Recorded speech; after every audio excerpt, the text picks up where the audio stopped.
지난 2012년 3월 17일에 광주광역시에 있는 양림동에 오원 기념각이라고 하는 곳이 있는데 거기에서 특별한 모임을 했습니다. 그러니까 지금으로부터 한 7년 전이죠. 거기에 그 모임의 제목이 뭐냐면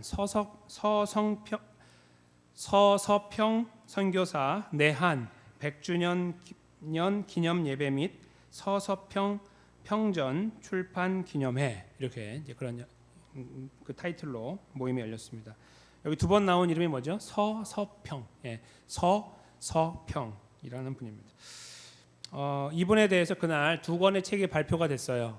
이제 사진이 나오죠. 이분에 대한 두 가지 책이 나왔는데 하나는 이거예요. 조선을 섬긴 행복. 또 하나의 책 이름은 바보야, 성공이 아니라 섬김이야, 이 제목입니다. 네, 양창삼씨라는 분하고 양국주씨라는 분이 이제 이 두 책을 지었는데 내용은 다 똑같은 내용이고요. 앞에 있는 거는 어른들을 위한 거예요. 조선을 섬긴 행복이라는 거는 어른들이 읽도록 만든 거고, 바보야, 섬김이 아니라 성공이 아니라 섬김이야, 이거는 어린이들을 위한 내용이에요. 다 그 서서평 선교사님의 이제 평전이 되는 거죠. 그 안에서 이제 그분의 섬김에 대한 얘기가 나오는데, 그것뿐만 아니라 이제 그때부터 3년 정도 지난 다음에 이제 100년이 지난, 그분이 한국에 온 지 100년이 지난 때 그 일을 했고요. 3년 지난 다음에 2015년 5월 1일에 서서평 연구회라는 것이 있어요. 한국에 서서평 연구회하고 또 한일 장신대라는 학교에서 이제 연구소가 있는데 제3세계 선교 연구소라는 곳이 있고, 그 다음에 전문인 선교 아카데미라는 이 세 단체가 공동으로 이제 모임을 하나 이런 거예요. 이제 그것은 아카데믹 포럼인데요, 학술 대회라고. 거기에서 이제 어떤 걸 했냐면 이 서서평 선교사에 대하여 선교에 대해서, 기독교 교육에 대해서, 한국 문화에 대해서 이분이 끼친 영향을 연구를 했어요. 여러 가지 자료를 바탕으로 자세하게 연구한 내용들을 다양한 사람들이 다양한 발표자들이 그 내용을 나누어 주는 풍성한 시간이었는데, 오직 누구를 향한 이야기였어요. 누구에 대한 서서평 선교사예요. 그럼 과연 이분이 누굴까? 여기 사진에 나와 있지만 제가 좀 설명을 드려야 되겠죠. 어떤 분이기 때문에 이런 큰 일들을 계속 이루어가고 있는가? 이분은 1880년에 출생을 했어요. 독일에서. 근데 이제 어린 나이에 한 9살이었던가 그때쯤에 이제 미국으로 이민을 와요. 그래서 이민자로 살아가요. 미국 시민권자가 되고. 그러다가 본인이 이제 간호사가 되기로 결정해서 간호사 교육을 받아요. 그런 다음에 간호사가 된 이후 그에게 하나님께서 비전을 주셨어요. 한국으로 가라. 그래서 1912년에 이제 당시 나이가 32살이었어요. 근데 결혼하지 않고 처녀의 몸으로 이제 한국을 향하게 됩니다. 그리고 한국 갔더니 가장 힘들고 어려운 곳을 찾아봤더니 그 중에 한 곳이 전라도 광주였어요. 그래서 이분이 전라도 광주에 내려가서 1912년부터 하나님 부르실 때까지 1934년까지 이제 그곳에서 자기의 그 생애를 다 보내게 됩니다. 근데 그분이 거기에서 지내면서 어떤 일을 했냐면 이제 어려운 사람들을 주로 대상으로 삼았어요. 고아, 미혼모, 또 요즘에 한센병이라고 하는 한센스병, 그 병, 옛날에 문둥병이라고 했던, 그리고 또 노숙자, 이런 사람들, 또 가난하고 병든 사람들을 대상으로 이제 복음을 전하는 일을 했어요. 근데 본인이 이제 간호사이기 때문에 의료적인 혜택을 베풀 수가 있잖아요. 이제 그걸 바탕으로 혜택을 베풀면서 복음을 전하는 이런 일을 한 거예요. 그리고 실제로 14명의 고아, 남자 여자 고아를 어답을 했어요. 입양을. 그래서 본인이 14명의 어머니로서도 이제 역할을 했어요. 그 아이들을 키우면서 복음을 전하는 이런 일을 했습니다. 그리고 저희가 여수에 가면은 애양원이라는 곳이 있거든요. 애양원. 그 손양원 목사님으로 유명한 곳이죠. 근데 그곳을 세우는 데에도 굉장히 큰 기여를 이제 또 했어요. 그래서 이런 어려운 한센스 병을 갖고 있는 분들을 향한 관심을 굉장히 많이 보였던 분이에요. 그리고 아무것도 가지지 않고 살다가 그 미혼으로 쭉 살다가 이제 54세 일기로 하나님의 부르심을 이제 받게 된 거죠. 어쩌면은 그냥 그렇게 화려하지 않은 역사에 굳이 기록될 만한 일을 한 것 같지도 않은 이제 그러한 사람입니다. 그런데 그의 영향을 받은 사람들이 이제 그가 또 학교를 하나 또 설립을 해가지고 이일 학교라고 하는데 이 학교가 나중에 이제 아까 말씀드린 그 한일 장신대라고 하는 학교가 이제 됐거든요. 그 학교 전신 이 학교 전신이었던 이일 학교라는 그 학교도 이제 설립을 해서 거기에 많은 사람들을 교육을 시켰어요. 그래서 교육이 안 돼서 미래가 없는 한국 그 당시 상황 속에 교육을 통해 이제 미래를 준비할 수 있는 기회를 만들어 드렸다. 이렇게 볼 수 있는 것입니다. 그 본인은 스스로가 자기는 굉장히 성격이 급하다고 판단을 했어요. 그래서 한국 이름을 진 건데 서서평으로 진 거예요. 서자가요 느릴 서자예요. 느린 게 성도 느릴 서자에다가 또 이름에도 느릴 서자를 넣어가지고 2번 느리게 된 거예요. 평화 평자에다가. 그러니까 사람이 굉장히 평온하게 천천히 살고 싶다라는 그런 의지를 그의 새로운 이름에다 넣었다. 이렇게 평가를 합니다. 근데 이분이 이렇게 그 1900년대, 1930년대에 세상을 떠난 다음에 사실은 이제 그렇게 대단한 삶을 산 것이 아닌 것이기 때문에 잊혀지는 것이 맞을 수도 있는데 시간이 지나면서 점점 더 그분의 가치가 부각되고 있어요. 요즘에는요, 그 한국에 오신 많은 선교사들 중에 거의 한 2,000명이 넘는다고 그러는데요. 이 많은 선교사들 중에 탑 7, 그러니까 가장 영향을 많이 미친 사람들 중에 7명을 뽑으라면 그 중에 한 분이라고 여길 정도로 이제 이분이 그렇게 많이 각광을 받고 있어요. 그게요, 뭐 대단하다 그런 걸 말씀드리는 거 아니에요. 선교사는 누군 대단하고 누군 대단하지 않은 거 절대로 없습니다. 2,000명 다 대단한 거지. 그 7명은 이거고 나머지는 의미 없는 게 아닙니다. 절대로. 그렇죠? 근데 그럼에도 불구하고 영향력으로 볼 때에 이제 영향을 많이 미친 분들 중에 한 분으로 여겨지는 것은 실제로 지금 100년이 지난 지금도 그분의 이름을 통하여 많은 그 도전을 받고 있는 사람들이 생겨나고 있기 때문입니다. 어쩌면은 그의 삶은 54세로 끝났지만 결코 그걸로 끝난 것이 아니라 계속 100년, 200년 이어가면서 그의 같은 정신을 가지고 살아가고자 하는 한국 사람들이 지금도 이어가고 있는지 몰라요. 그의 삶은 지금도 끝난 것이 아니다. 이렇게 표현할 수도 있겠죠. 저희가 오늘 나누려고 하는 이 말씀 속에 이와 비슷한 내용을 저희가 찾게 됩니다. 일종의 섬김이라는 것이 멈추지 않는다는 거예요. 그리고 그것은 이렇게 어떤 전달되어진다 이거예요. 그러니까 한 사람이 계속 가지고 가는 것이 아니라 누군가에게 전달이 되어지면 계속 그 레이스가 이어져 나간다. 이 내용을 저희가 이 본문에서 찾게 됩니다.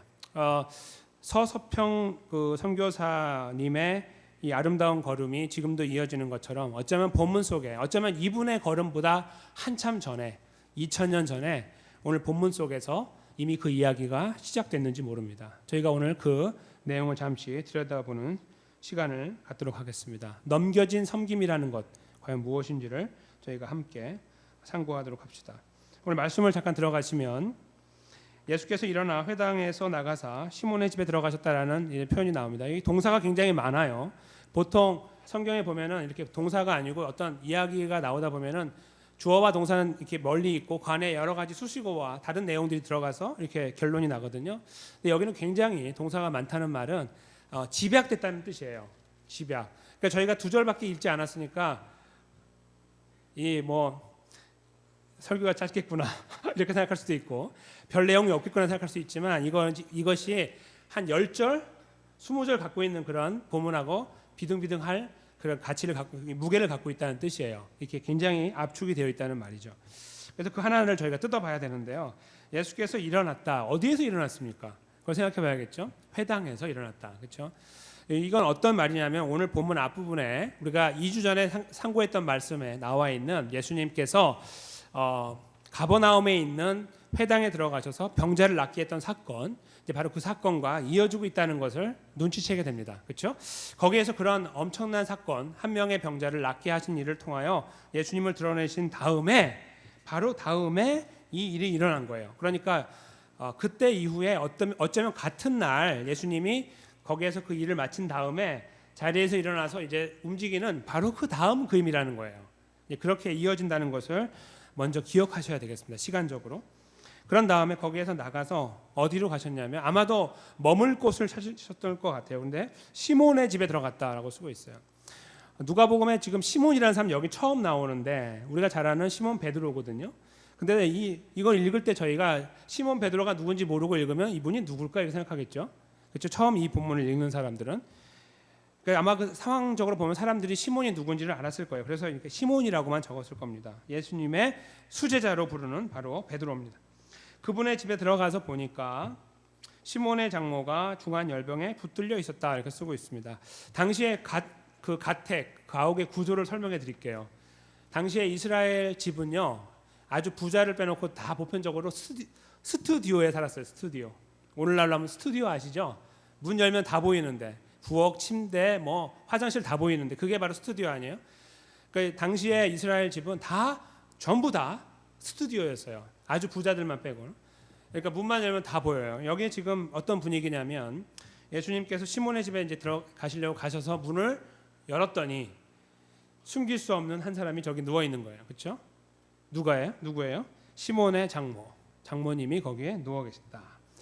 그러니까 이제 감출 수 없는 그런 상황이다 하는 거예요. 감출 수 있었다면 어디 방에 들어가 누워 계셨겠죠? 침대에 누워 계시거나 그렇죠? 왜냐하면 손님들이 올 수 있으니까 왔다고 하면 또 이렇게 움직일 수 있는데 그렇지 못하는 어쩔 수 없이 다 오픈해야 되는 상황이에요. 자기를 다 오픈해야 되는 그런 상황이었다. 이걸 먼저 기억하시면 좋겠습니다. 그래서 시몬의 장모가 그런 상황 속에 어쩔 수 없이 드러났는데 보니까 열병에 붙들렸다 이렇게 쓰고 있어요. 영어로 보면 열병으로 인하여 그렇게 됐다라고 쓰고 있는데 왜 열병으로 붙들렸다라고 쓰고 있을까요? 한국말은 원래 그리스 말이 그렇게 쓰고 있기 때문에 그래요. 원래 쓰여진 그리스 말이 열병이 이 장모를 붙잡았다 이렇게 쓰고 있어요. 그러니까 한국말이 번역이 잘 된 거죠. 영어보다. 영어는 이렇게 번역이 안 됐어요. 근데 한국말이 더 잘 된 겁니다. 그래서 열병이 그를 붙잡으니 그가 열병 때문에 힘들어하게 됐다. 이게 이제 그 문을 열었더니 보여지는 상황입니다. 근데 그런 상황 속에서 예수님이 이제 바라보고 계실 거 아니에요, 이렇게. 그런데 그 다음 내용을 보시면 사람이 저를 위하여 예수께 구했다라고 쓰고 있어요. 이거는 사람은 복수예요. 여러 사람들이 그렇게 말을 한 거예요. 여러 사람들이 예수님께 그 여인에 대한 선처를 부탁한 거예요. 도움을 요청한 거죠.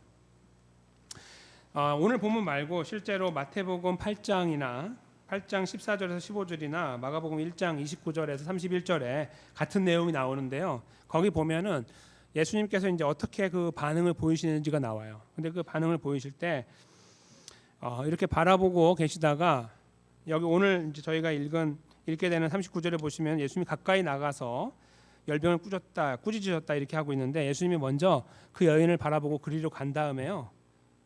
그리고 이렇게 허리를 약간 이렇게 굽혀요. 이렇게 굽히시고 그 다음에 손을 내밀어서 여인을 이렇게 터치하십니다. 이렇게 만지세요. 손을 잡든지 아니면 만지는 그런 장면이 묘사가 돼요. 오늘 여긴 안 나오지만 그러니까 종합적으로 저희가 이해를 한다면 예수님이 가셔서 그 여인을 바라보고 그 위에 쓰셔서 약간 숙이시면서 그 여인을 이렇게 만져주신 겁니다. 그런 장면을 저희가 함께 연상하면 좋겠습니다. 그렇게 한 다음에 이곳에서 말씀하시는 내용이 열병을 꾸짖으셨다 이렇게 39절 그 두 번째 단락에 표현되어 있죠. 열병을 꾸짖었다. 아까 말씀드린 대로 열병이 인격적인 존재가 아니잖아요. 어떤 사람이나 아니면 이렇게 뭐 동물이 아니잖아요, 그렇죠? 그런데 어떻게 거기를 꾸짖어요, 그렇죠? 병인데.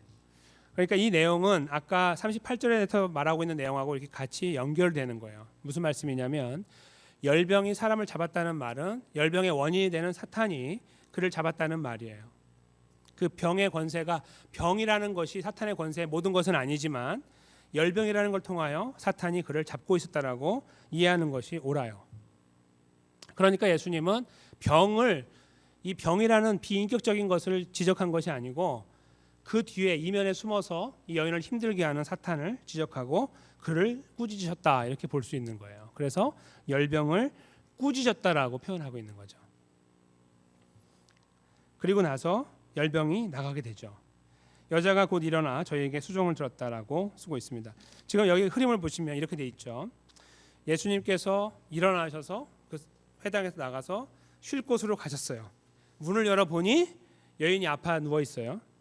가만히 서 계셨는데 사람들이 요청을 해요. 예수님 도와주세요. 예수님께서 가셔서 그를 보고 만지시고 질병을 꾸짖어서 질병이 떠나게 됐습니다. 그리고 마지막에 사족처럼 달려있는 것이 뭡니까? 그 다음에 그 여인이 일어나서 어떻게 했어요? 이 사람들에게 수종을 들었다. 설브를 했다. 영어로 섬겼다 그런 말이에요. 아마도 음식을 가지고 섬기거나 물을 가지고 섬겼을 것이겠죠. 이런 상황들 저희가 보면 여기에서 이제 하나의 그냥 보편적인 일이 벌어진 것처럼 보여집니다. 근데 오늘 본문하고요, 이 앞부분의 내용하고 잠깐 제가 비교를 해드리겠습니다. 오늘은 예수님께서 분명히 아파서 누워 있는 사람을 훤히 보셨지만 스스로 먼저 그를 낫게 하지 않았어요. 그렇죠? 그런데 이거 본문 앞부분에는 회당에서 어떻게 했습니까? 사람들은 전부 다 팔짱을 끼고 있었어요. 그렇죠? 팔짱을 끼고 있었는데 한 사람이 아파서 힘들어하는 것을 바라보고 예수님만 그에게 관심을 가졌죠. 기억하시죠? 그래서 그분에게 가서 그를 낫게 했습니다. 다르죠? 예수님이 원래 스스로 그런 능력이 있으시기 때문에 항상 먼저 어프로치를 해서 낫게 할 수 있는데 이번은 그렇게 하지 않았어요. 왜 그랬을까요? 상황이 다르기 때문에 그래요. 오늘 상황은요, 여기에 이제 옆에 서 있는, 영어로 바이스탠더라고 하는 옆에 서 있는 사람들을 잠깐 생각해 보겠습니다. 여기 있는 옆에 있는 사람들이 어떤 사람들일까요? 오늘 본문을 저희가 앞의 내용하고 연결하면 어떤 사람들이냐면, 첫째, 예수님의 제자들이에요. 옆에 따라가 다니는. 근데 둘째는요, 그들뿐만 아니라 회당에서 이 기적을 바라봤던 사람들이 함께 움직였을 가능성이 많아요. 아시겠죠? 그러니까 여기에 지금 예수님 주변에 있는 사람들은 예수님의 제자들만이 아니라 예수님의 기적을 목도한 사람들이라고요. 그 뜨끈뜨끈한 기적의 역사를 보고, 조금 전에 보고 여기 와 있는 사람이에요. 상황이 다르죠? 그 회당에서는 아무도 없었어요. 그런 일이 있는지 아무도 모르고 없었어요. 그냥 전부 다 바라보고 있었어요. 근데 지금은 그 일을 본 사람들이, 예수님이 누구인지를 아는 사람들이 예수님 옆에 있는 거예요. 상황이 다르죠. 예수님은 그들의 고백을 원하고 계시는 겁니다. 어떤 고백이요? 주님이면 하실 수 있잖아요. 이거죠. 주님, 조금 전에 주님이 회당에서 병자를 낫게 한 것처럼 왜 저 사람도 낫게 하실 수 없나요? 라는 마음이 있었던 거죠. 그러니까 이구동성으로 주님, 저분에게 은혜를 베푸소서라고 이야기를 한 거예요. 똑같은 일을 주님께서 하실 수 있사오니 해 주십시오라고 요청을 한 거예요. 그래서 여기서 말하는 요청은 일종의 오늘날로 표현하면 기도라고 볼 수 있는 거예요. 주님께 구했다, 간구했다, 기도했다. 다 같은 의미의 단어들입니다. 그렇게 표현할 수 있는 거죠. 그들이 기억한 것을 바탕으로 기도했어요. 예수님께 도와달라고. 어쩌면 거기에 베드로가 더 간절하게 말했는지 몰라요. 예수님, 제 장모님입니다. 제 사랑하는 장모님입니다. 도와주십시오. 이렇게 했는지도 몰라요. 그렇죠? 그리고 그 식구들이 함께, 베드로의 아내도 만약에 살아 있었다면, 만약에 자녀가 있다면 자녀들이 함께 제일 앞에 서서 예수님께 간구할 때 그렇게 했는지도 모릅니다. 어쩌면요, 그 여인은, 그러니까 베드로의 장모 되는 그분은 몸이 너무 아프기 때문에 입 하나 뻥끗하지 못할 수도 있었을지 몰라요. 누워서 문이 확 열렸을 때 빛이 확 들어오면서 누가 서 있는지가 금방 보일 거죠. 그때에 예수님 저 좀 살려주세요라고 하지 못할 정도로 열병이 심했는지도 몰라요. 그런 상황을 저희가 한번 여기서 연상을 해보게 되죠. 그러니까 사람들이 많이 있는데 병자가 하나 누워 있고 예수님이 바라보고 있을 때 그들이 예수님께 요청을 하는 거예요. 예수님, 너무 불쌍해요. 도와주세요. 이렇게, 그렇죠? 그리고 거기에서 말 못하고 누워 있는 이 장모의 심정을 한번 헤아려 보면, 입 하나 뻥끗하지 못하고 그러나 나아야 되겠다고 알고 있는, 그런데 그 하나밖에 없는데 어쩌면 정신조차도 혼미해서 앞이 보이지 않을 정도로 힘들어할지도 모르는, 그렇죠? 그런 여인이 누워 있는 거예요. 그를 바라보는, 예수님의 기적을 받고 예수님이 누구인지를 알고 그 능력을 체험한 사람들이 그 믿음을 가지고 예수님께 기도하고 있는 거예요. 그것이 바로 오늘 이 본문에서 보여지는 상황이라는 겁니다. 예수님은 그 고백을 원하셨던 거예요. 아까처럼 아무도 요구하지 않는데 어이 아프네 빨리 일어나라 이렇게 낫게 하신 것이 아니라 이런 고백의 과정을 통하여 기도를 가르치기 싶으신 거죠. 기도, 서로를 위한 기도를 가르치기 원하셨던 거라는 거예요. 굳이 이렇게 하지 않아도 예수님 충분히 다 알고 계시는데요. 그렇죠? 가버나움의 회당에서 그 일을 마치시고 이제 다음으로 가게 되는 시몬의 집에 문 열기 전에 거기 누가 있는 거 아십니까? 시몬의 장모가 아파하는 것을 이미 아시는 예수님이 뭐 굳이 그런 과정이 필요합니까? 그냥 쉽게 어프로치해서 낫게 하거나 아니면 미리 낫게 하여, 그렇죠? 우리가 거기 도착하기 전에 그 장모로 하여금 음식을 준비하게 할 수도 있잖아요. 모든 것들을 다 뒤로 미루시고 이 과정을 중요하게 여기신 거예요. 그들로 인한 간구를 들으시고 간구를 바탕으로 역사를 이루시는 이 하나님의, 예수님의 역사의 의미를 저희가 여기 찾게 된다는 것입니다. 예수님이 이걸 통해서 되게 중요한 사실을 드러냈습니다. 첫째는 장모의 열병을 낫게 하여 그 열병으로부터 해방되고 사탄으로부터 벗어날 수 있는 은혜를 주신 겁니다. 그러나 또 하나는요, 두 번째는 예수님이 진정한 구원자라는 것을 드러내 주신 거예요. 지금은 안 보이죠. 지금은 무슨 일이 벌어지는지 제자들도 몰라요. 그런데 훗날에 그게 얼마나 뒤인지 모르겠습니다. 뭐 2년 뒤, 3년 뒤인지 아니면 뭐 1년 뒤인지 시간적으로 약간 계산이 안 되는 부분이기 때문에 그래요. 그런데 이제 곧 이루실 예수님의 십자가와 부활 사건이 완성하실 구원을 미리 보여주신 거예요. 예수님의 십자가와 부활 사건은 누구와의 싸움이었습니까? 우리와의 싸움이었나요? 아니요. 사탄과의 싸움이었죠. 그리고 거기에서 패배자처럼 보여졌던 예수님이 하나님의 은혜로 3일 만에 부활하심으로 그 싸움의 결론은 승리로 이렇게 결론 나게 되었죠. 지금 여기에서 보여주시는 예수님의 이런 좀 어려운 말로 축사라고 하거든요. 귀신을 쫓아낸다는 것은 축사라고 부르는데 이 축사의 사건을 예수님이 하신 것은 스스로가 대단한 분이라는 것을 자랑하기 위한 것이 아니라 앞으로 내가 이런 일들을 지금 이루어가는 이런 모든 일들의 끝에 가면 최종적으로 그 일을 할 거다. 이것을 말씀하고 싶으셨던 거예요. 십자가에서. 그래서 예수님이 여기에서 이 하나의 사건을 통하여 두 가지를 드러낸 거예요. 병을 낫게 하는 능력과 더불어 예수님이 앞으로 이루실 영원한 구원의 역사를 완성하실 그 그림, 그것을 미리 보여주셨다. 저희가 이렇게 볼 수 있는 것입니다.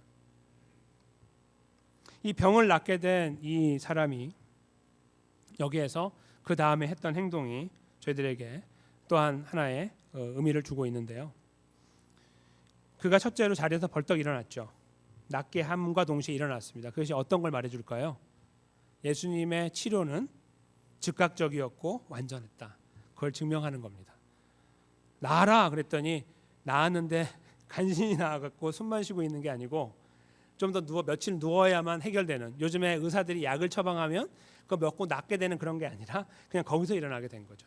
그렇죠? 그걸 증명하는 거고, 둘째로는 그분이 팔을 걷어붙이고 거기 있는 사람들을 섬기게 된 거예요. 어떤 걸 말할까요? 본인이 받은 섬김의 은혜를 갚는 겁니다. 그렇죠? 어떻게 섬겼는데 그 사람들이 뭐 음식을 해다 줬습니까? 옷을 갖다 줬습니까? 아니요. 그 여인에게 가장 필요한 것을, 그것이 무엇인지 알고 예수님께 요청했습니다. 그 여인은 아무것도 필요 없죠. 그렇죠? 뭐 입에다 물 넣어주는 게 필요합니까? 그거 얼마 못 가는 거죠. 음식 떠다 주는 거 아니에요. 옷, 돈 아니죠. 병에서 낫는 것, 열병에서, 그것도 아무도 치료할 수 없는 열병이죠. 사탄에 의해서 주어진 열병이라고 한다면 더더욱 그렇습니다. 그렇죠? 그 상황 속에서 그들이 할 수 있는, 정말 무능해 보였지만 그들이 할 수 있는 일, 그것은 가장 적절하게 그 여인에게 필요한 것이었습니다. 숨도 제대로 쉬지 못하면 눈만 멀뚱멀뚱 뜨고 있었을 그 여인이, 그들이 그렇게 요청한 것을 다 눈으로 바라보고 귀로 듣고 있었을 그 여인이 어떤 생각을 했겠습니까? 내가 나을 수만 있다면, 내가 여기서 일어날 수만 있다면 나도 저분들에게 은혜를 갚을 수 있는 기회가 있을 텐데 라고 생각하지 않았을까요? 오늘 본문이 아주 눈 깜짝할 사이에 이루어진 것이 아니라 어느 정도 시간을 두고 이루어졌다고, 적어도 한 2, 30분 정도 시간이 지났다고 한다면 더더욱 그럴 것입니다. 그렇죠? 그런 입장에서 제가 바라본다면 오늘 그림은 저희들에게 굉장히 따뜻한 인상을 남겨줍니다. 그렇죠? 예수님 주변에서 예수님의 기적을 보았던 사람들, 어떤 의미에서 말을 할 수 있고 그 능력에 대하여 체험의 능력을 갖고 있고 경험한 그 따끈따끈한 기억을 가지고 예수님께 요청하고 있는 그들의 따뜻한 마음, 그 잔잔한 마음이 느껴지는 것입니다. 동시에 그 마음을 이해하며 그 은혜를 잊지 않고 그들에게 최선을 다하여 베풀려고 했던 시몬의 장모님의 이 아름다운 그 열정과 섬김의 노력들이 아름답게 보여지게 됩니다. 저희는 그런 의미에서 여기에서 이 섬김이라는 것, 서로를 향한 섬김의 모양이 이렇게 주어진다는 것을 알게 돼요. 첫째는 기도라는 거예요. 기도를 통해 주어지는 거죠. 예수님께 요청함을 통하여 상대방을 섬기는 겁니다. 가서 발을 닦아주는 섬김도 섬김이고 무언가를 나누어 주는 것도 섬김이겠지만 가장 그에게 필요하다고 여겨지는 것, 그것을 위하여 기도하는, 바로 그것이 섬김의 모양이라는 거예요. 그렇지 않으신가요? 저희가 섬김을 한다면 보통 생각하는 생각은 무언가를 꺼내주는 거죠. 이렇게 그것을 섬김이라고 생각을 합니다. 그러나 모든 것을 다 갖고 있는 사람이 병이 들었다고 생각할 때 그에게 섬김이 그에게 무언가를 가져다 주는 것이 섬김이겠습니까? 천만의 말씀이에요. 그러나 다 필요 없어요. 눈만 멀뚱멀뚱 뜨면서 그걸 바라보는 그 누워있는 사람이 뭐라고 생각하겠습니까? 야, 너 지금 내 처지를 모르냐? 나 이런 거 필요 없어. 다 갖고 있어. 나 이런 거. 너보다 내가 더 많아. 이렇게 생각하겠죠. 그 가장 시기적절하게 섬김의 내용을 나누고 있는 거예요. 기도로, 그렇죠? 또 한편에서는 감사한 마음을 진짜 음식이나 어떤 걸 통하여 준비함을 통하여 나누어 주는 것으로 섬김을 이루어가고 있다는 겁니다. 저희는 이 두 가지 모습에서 섬김이 움직이고 있다는 것을 보게 돼요. 이렇게, 그렇죠? 어디에서 어디로 움직입니까? 그 군중으로부터 끝난 것이 아니에요. 딱 죽어놨더니 딱 입이 딱 끼고 탁탁 털고 일어나서 오케이, 땡큐 하고 가는 게 아니라는 거예요. 그 섬김의 모습이 이 여인에게 그대로 트랜스퍼가 된 거예요. 전달이 된 거예요. 그래서 여기서 다시 그 일이 이루어져서 이렇게 돌아가고 있는 거죠. 세상적인 표현으로 보면 기브 앤 테이크입니다. 그렇죠? 이게 바로 섬김의 특성이에요. 이 특성의 모습이요, 이 특성 그대로가 사실은 서서평 선교사를 통해 우리에게 주어진 거죠.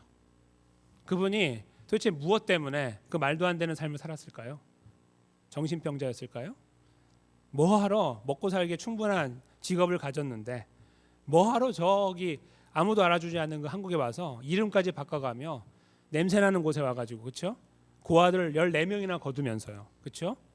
뭐하러 거기서 살았어요? 당시에는 무슨 이름이 납니까? 뭐가 납니까? 바보죠, 바보. 바보 같은 삶을 살았던 그 정신병자 같은 서서평 선교사는 이유가 있었던 거예요, 그렇죠? 그 이유가 무엇일까요? 오늘 본문에 보여지는 이 두 양 인물 중에요, 저희가 다시 한번 집중하고 보면은 보이는 또 한 분의 또 한 명이 보이죠. 또 하나의 인물이 이 두 사이에 서 계신 예수님이죠. 이 두 사이에 서 계신 예수님이 어떤 역할을 하시나요? 이 본문 안에서 그분들의 기도가 갸륵하기 때문에 역사가 이루어졌을까요? 천만의 말씀입니다. 기도의 갸륵함이 기도의 역사를 이루는 것은 절대로 아니에요. 절대로. 우리가 그냥 가볍게 기도했는데 하나님이 역사하셔갖고 뜻을 이루시는 경우도 수도 없이 많고, 100일 기도를 하고 금식하면서 수십 년을 기도해도 여전히 그 자리에 있는 경우도 수도 없이 많아요. 그게 아닙니다. 하나님의 뜻이 있는 거죠. 이 두 사이에 서 계신 예수님이 사실은 오늘 본문에서 제일 중요한 키가 되는 분이에요. 열쇠가 되는 분이라는 겁니다. 이 기도한 사람들의 정열과 열정이 아니고 이쪽에 있어서 누워 있어서 나중에 기회만 된다면 섬기겠다고 하는 그분도 아니라 이 둘 사이에 중간에 서 계셔서 이 역사를, 회복의 역사, 서로 섬길 수 있도록 기회를 허락하시는 예수 그리스도가 오늘 본문에서 반드시 기억돼야 된다는 것입니다. 만약에 그분이 기억되지 않고 이거 보십시오, 우리 믿음의 공동체도 우리도 그렇게 가야 되는 것이 아닙니까? 가지고 있는 자가 기도하고 없는 자는 기도를 받고 또 섬길 수 있는 데 섬기는, 이런 기브 앤 테이크의 그림이 계속 이루어지는 것이 맞지 않습니까? 라고 생각한다면 오늘 본문에서 저희는 헛발질을 하고 끝나는 것입니다. 아무런 의미 없는 겁니다. 그런 말씀은 교회에서 들으실 필요도 없습니다. 세상에도 흔한 이야기니까요. 오늘 본문은 그거보다 이 본문의 이야기를 계속 붙잡고 계시는, 그래서 굳이 이런 상황을 만들고 계시고 이런 상황을 지나서 양쪽의 문제를 해결해 나가시는 예수 그리스도가 계심을 눈여겨봐야 된다는 것입니다. 바로 그 예수 그리스도께서 오늘 본문을 주장하고 계시는 겁니다. 바로 그 예수 그리스도를 바로 만난 사람, 그분이 바로 아까 서두에 말씀드린 서서평 선교사님입니다. 그 정신병자처럼 보이는 그분이 바로 이 예수님을 만난 거예요. 예수님을 만나고 어떻게 됐습니까? 예수님이 나를 섬겼다는 사실을 알게 됐죠. 어떻게요? 제가 아까 말씀드린 것처럼 십자가에 돌아가시고 부활하신 사건을 통해 우리를 구원했다는 사실, 나를 구원했다는 사실을 알게 된 거예요. 다른 말로 바꾸면 예수님의 섬김을 올바로 이해하게 된 거죠. 그러고 나니 그의 삶의 새로운 지평이 열린 거예요. 그의 삶의 가치가 새로워지게 된 겁니다. 그러니까 누가 뭐라고 해도 정신병자라고 뜯어 말려도 아무도 말리지 못하는 혈혈단신으로 그 어려운 나라 한국, 우리 한국에 그렇게 오셔서 예수님의 복음을 전하는 일로 평생을 살게 되셨던 거죠. 여기에도 바로 섬김의 전이가 이루어지는 것을 봅니다. 그렇죠? 전달된 섬김이죠. 누구로부터였습니까? 오늘 본문에 저희가 오해하기 쉬웠던 것은 사람들에게 섬기니 그 사람이 저 사람을 섬기는 이러한 섬김이었습니다. 그렇죠? 기브 앤 테이크의 관계처럼. 그러니까 잘 섬겨 나를, 그럼 내가 섬겨줄게, 이런 거. 그렇죠?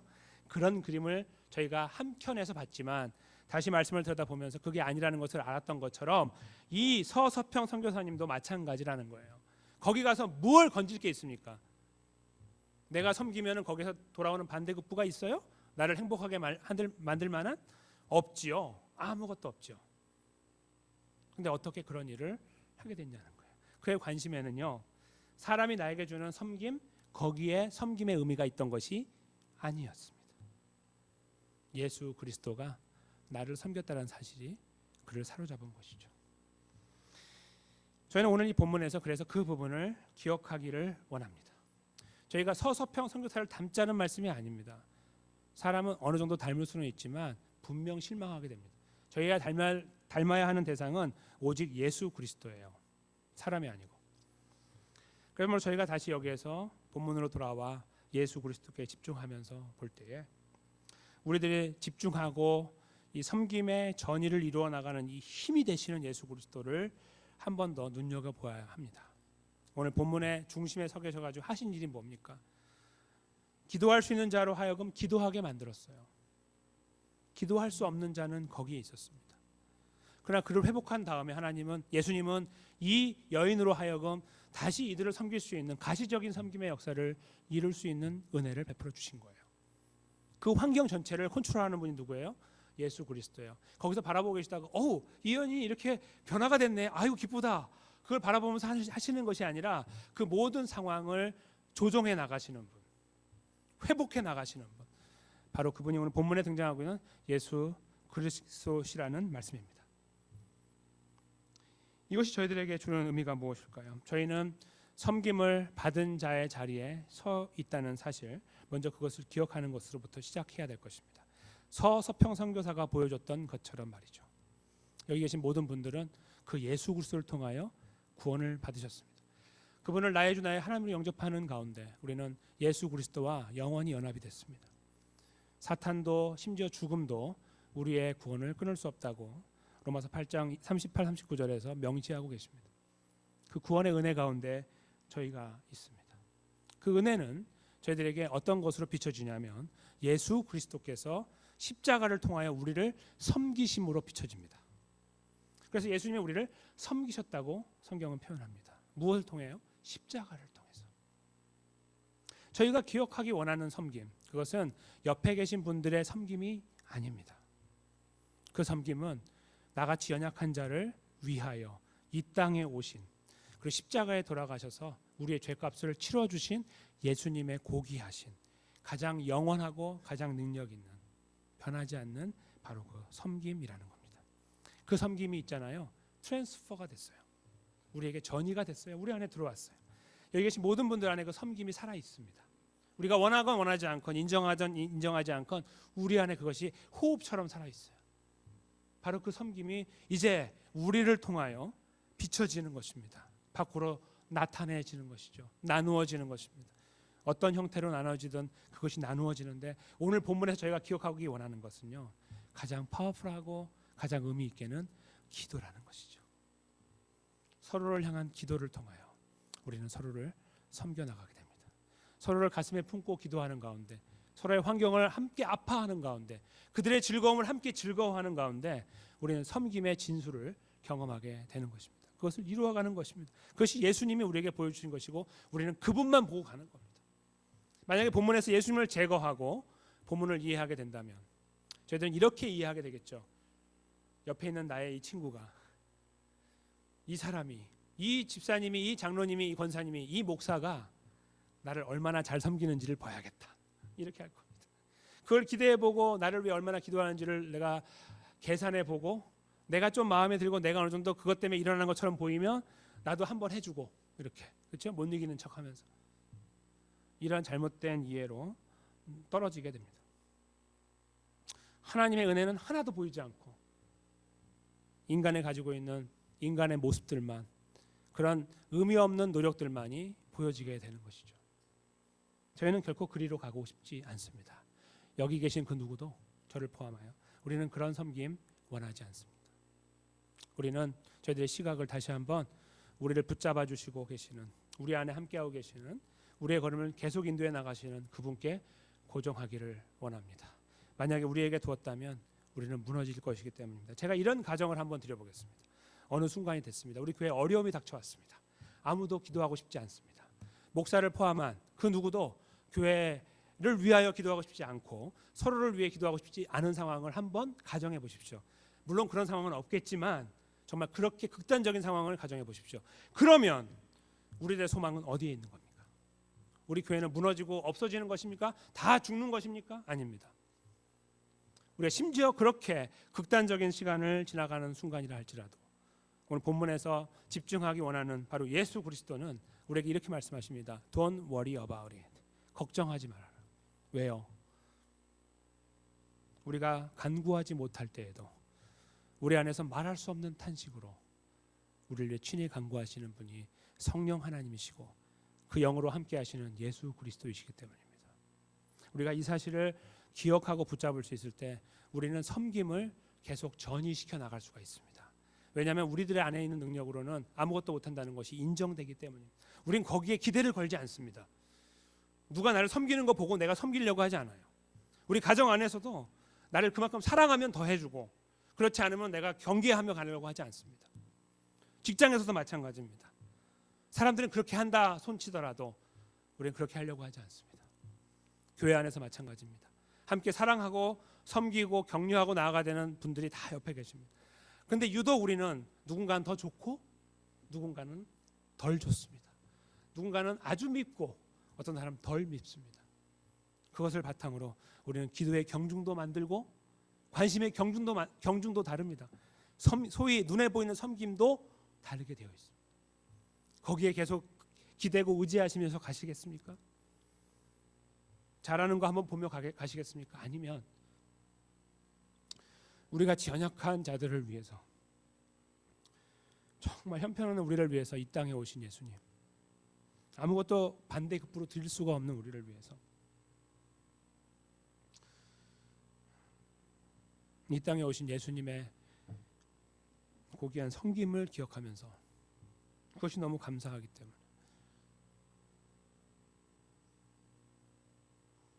그 주님을 의지해서 심지어 나에게 남는 것이 없는 것처럼 보이고 내가 다 잃어버리는 것처럼 보이는 그런 자리에 있다 할지라도 예수 그리스도를 바라보시면서 나를 도와달라고 우리들의 시선을 주님께 고정하면서 하나님 백성의 걸음, 섬김으로 대변되는 하나님 백성의 걸음을 걷기를 원하십니까? 함께 우리 자신에게 질문하며 저희들의 시선을 다시 한번 우리에게 고정하고, 비록 우리도 힘들고 우리도 좌절되고 절망되는 시간이 있어서 다른 사람을 위해 기도할 수 있는 여건이 없다고 할지라도 우리를 사랑하셔서 구원하신 주님 바라볼 때 우리에게 힘을 주실 것인데, 바로 그 자리에서 저희가 보다 진솔하게 주님의 걸음을 따라가며 우리를 끝까지 포기하지 않으시는 주님의 은혜를 힘입어 전달되어진 이 섬김의 걸음의 자리에 저희가 다시 한번 힘있게 아름답게 세워지게 되시기를 주님의 이름으로 간절히